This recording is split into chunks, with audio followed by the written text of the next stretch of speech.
On today's Technobabble, cabling for your stage TV.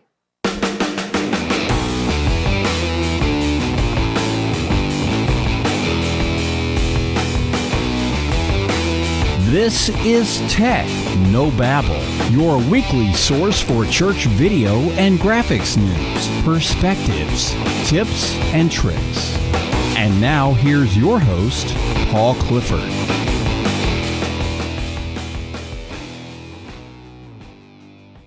Hi, and welcome again to Technobabble. This is the show where every week I help you with video and graphic design for your church. My name is Paul Allen Clifford. So in previous videos, we've talked all about why you would want to use a stage television, what to look for when you're choosing a stage television, and today I thought that we'd talk about the cabling involved. This is pretty straightforward stuff, but I still hear, just today I heard someone asking about, hey, how can I use this old cabling for a brand new projector system? So I thought it bears repeating. So the first thing that I want to talk about is legacy cabling. It could be that in your situation you will temporarily want to use VGA cabling. If you already have everything in place, that would be okay with me, assuming that the TV supports it at all. But keep in mind, as robust as VGA was, as reliable as it was, etc., as long a cable distance as you could go with it, it's still the case that it's on its way out. This is 2017 as I'm recording it, and I just would not recommend someone to start a new installation with VGA. Now, maybe you've already got VGA in place, and where you're going to put the stage television, it'll just be a simple case of plugging it in and you're done. That would be the exception to the rule. But in general, I don't think that I could, in good conscience, tell you, hey, go buy a 10-meter VGA cable for this application. No, I just can't. So don't start with that. But if you already have it, it's probably temporarily an okay thing to do. But with that said, after VGA, we had DVI. Now, DVI can be a little iffy because it's digital. It's either there or it's not there. Despite what you might hear with all the digital standards, they're either there or they're not there. You're not going to get a fuzzy digital picture. That just doesn't happen.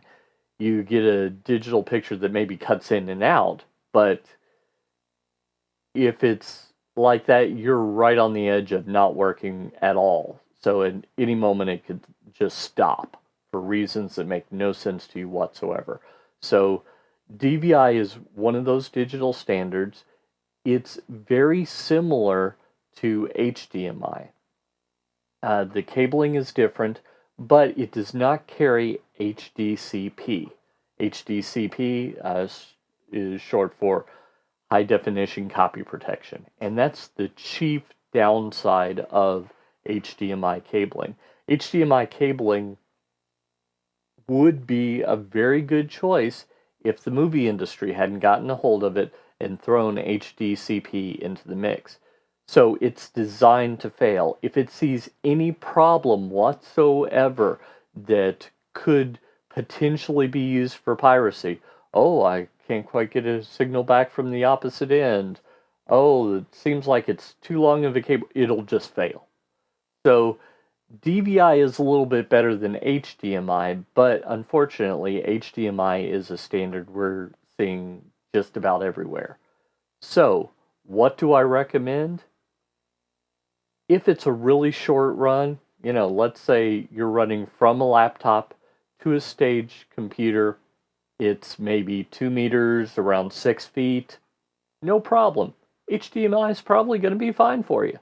I would keep a spare cable around just in case. But generally speaking, for short distances, HDMI tends to work fine. That's why when you plug your Blu-ray player into your TV, you think, oh, this is great. Just one cable. Everything's wonderful. The problem comes in when you want to send it a longer distance. According to HDMI.org, which is the people behind HDMI, you can run a long cable up to 10 meters. Now, if you're doing the math here and you're thinking about how a meter is about the same as a yard, you realize 10 yards, actually a yard is just shy of a meter, so 10 yards would be about 33 feet, give or take. That's not a long cable run. Sure, that would be long in your living room between a Blu-ray player and your TV, but that's not long in a production setup. So how do you get around this? There are a couple of different solutions. First off, there's HD base T. That one, some people swear by it. I haven't used it much myself, but it is a standard for you to be aware of. Another possibility is going with a HDMI baling. So what this typically does, although there are a couple of ways to do it, it could send it over a network. And I want to discourage you from doing that because that's going to give you some latency. The other way to do it is it basically balances and unbalances, hence the name Balun, B-A-L, balance, U-N, unbalance. It balances and unbalances the signal over Cat5, Cat5e, Cat6, etc. So that tends to be fairly reliable, although I've talked to a few people that have put it in permanent installations and had kind of random issues where the cable tested good, the baluns were the same make and model of some used it in another site. After they figured it out, they put them in another site, had no problems. Turned out it was a ground loop or something like that. So you might run into those problems. If you want a very reliable signal, though, what you should consider is, instead of going with HDMI, consider going with SDI. HDSDI is a broadcast standard. It's very reliable. It's not encumbered by copyright protection. And so you can run it a good long distance. Additionally, you can buy the cable very inexpensively, probably at your local home improvement warehouse.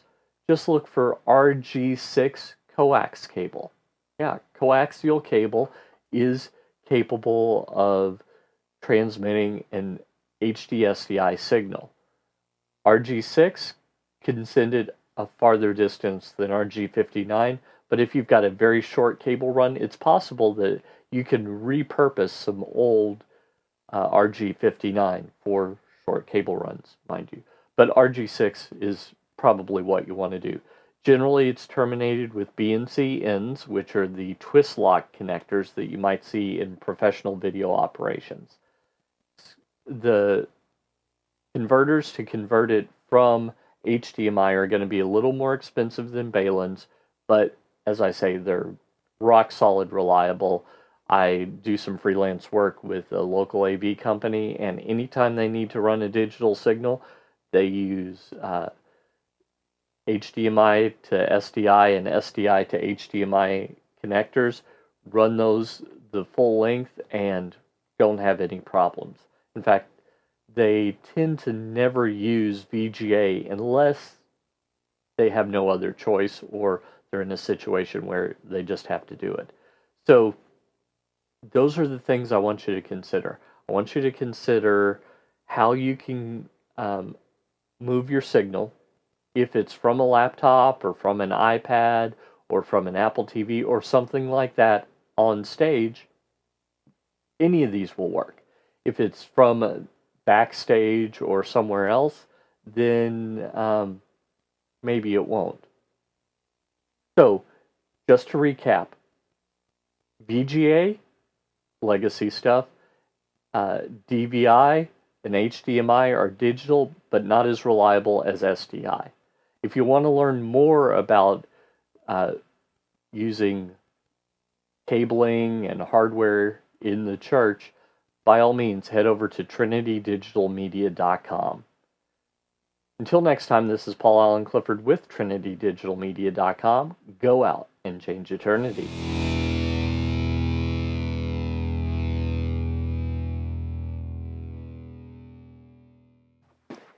Technobabble, Paul here. I just wanted to remind you that if you were to go ahead and subscribe to this channel and click on the little bell icon to get notifications, there are some contests coming and the prizes are going to be pretty cool. So go ahead and do that now.